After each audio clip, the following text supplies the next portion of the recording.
The Desire of Ages, chapter 77, in Pilate's judgment hall. This chapter is based on Matthew 27:2, 11-31, Mark 15, 1-20, Luke 23, 1-25, John 18, 28-40, John 19, 1-16. In the judgment hall of Pilate, the Roman governor, Christ stands bound as a prisoner. About him are the guard of soldiers, and the hall is fast filling with spectators. Just outside the entrance are the judges of the Sanhedrin, priests, rulers, elders, and the mob. After condemning Jesus, the council of the Sanhedrin had come to Pilate to have the sentence confirmed and executed. But these Jewish officials would not enter the Roman judgment hall. According to their ceremonial law, they would be defiled thereby, and thus prevented from taking part in the feast of the Passover. In their blindness, they did not see that murderous hatred had defiled their hearts. They did not see that Christ was the real Passover lamb, and that since they had rejected him, the great feast had for them lost its significance. When the Saviour was brought into the judgment hall, Pilate looked upon him with no friendly eyes. The Roman governor had been called from his bedchamber in haste, and he determined to do his work as quickly as possible. He was prepared to deal with the prisoner with magisterial severity. Assuming his severest expression, he turned to see what kind of man he had to examine, that he had been called from his repose at so early an hour. He knew that it must be someone whom the Jewish authorities were anxious to have tried and punished with haste. Pilate looked at the men who had Jesus in charge, and then his gaze rested searchingly on Jesus. He had had to deal with all kinds of criminals, but never before had a man bearing marks of such goodness and nobility been brought before him. On his face he saw no sign of guilt, no expression of fear, no boldness or defiance. He saw a man of calm and dignified bearing, whose countenance bore not the marks of a criminal, but the signature of heaven. Christ's appearance made a favorable impression upon Pilate. His better nature was roused. He had heard of Jesus and his works. His wife had told him something of the wonderful deeds performed by the Galilean prophet who cured the sick and raised the dead. Now this revived as a dream in Pilate's mind. He recalled rumors that he had heard from several sources. He resolved to demand of the Jews their charges against the prisoner.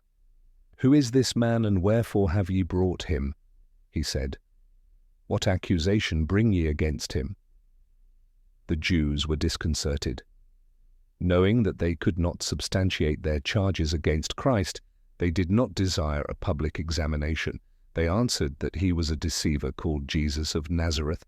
Again Pilate asked, "What accusation bring ye against this man?" The priests did not answer his question, but in words that showed their irritation they said, "If he were not a malefactor, we would not have delivered him up unto thee." When those composing the Sanhedrin, the first men of the nation, bring to you a man they deem worthy of death, is there need to ask for an accusation against him? They hoped to impress Pilate with a sense of their importance, and thus lead him to accede to their request without going through many preliminaries. They were eager to have their sentence ratified, for they knew that the people who had witnessed Christ's marvelous works could tell a story very different from the fabrication they themselves were now rehearsing. The priests thought that with the weak and vacillating Pilate they could carry through their plans without trouble. Before this he had signed the death warrant hastily, condemning to death men they knew were not worthy of death. In his estimation, the life of a prisoner was of little account. Whether he were innocent or guilty was of no special consequence. The priests hoped that Pilate would now inflict the death penalty on Jesus without giving him a hearing. This they besought as a favor on the occasion of their great national festival. But there was something in the prisoner that held Pilate back from this. He dared not do it. He read the purposes of the priests. He remembered how, not long before, Jesus had raised Lazarus, a man that had been dead 4 days, and he determined to know before signing the sentence of condemnation what were the charges against him and whether they could be proved.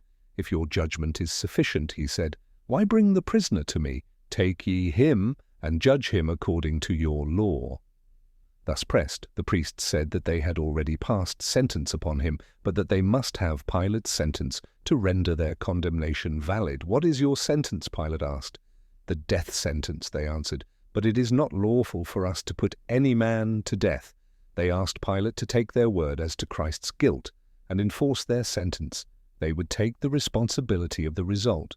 Apart from all the things that happened in the judgment hall, what can Christ do and why he didn't do it?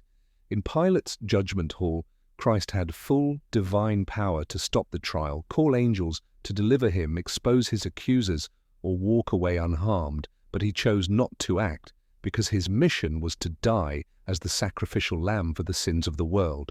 Submitting fully to his Father's will, he remained silent, showing perfect meekness, love, and patience, allowing injustice to unfold so that humanity could be saved through his sacrifice. In doing this, Christ also exposed Satan's character before the universe, revealing Satan's hatred, cruelty, and false accusations, while demonstrating God's love, justice, and mercy.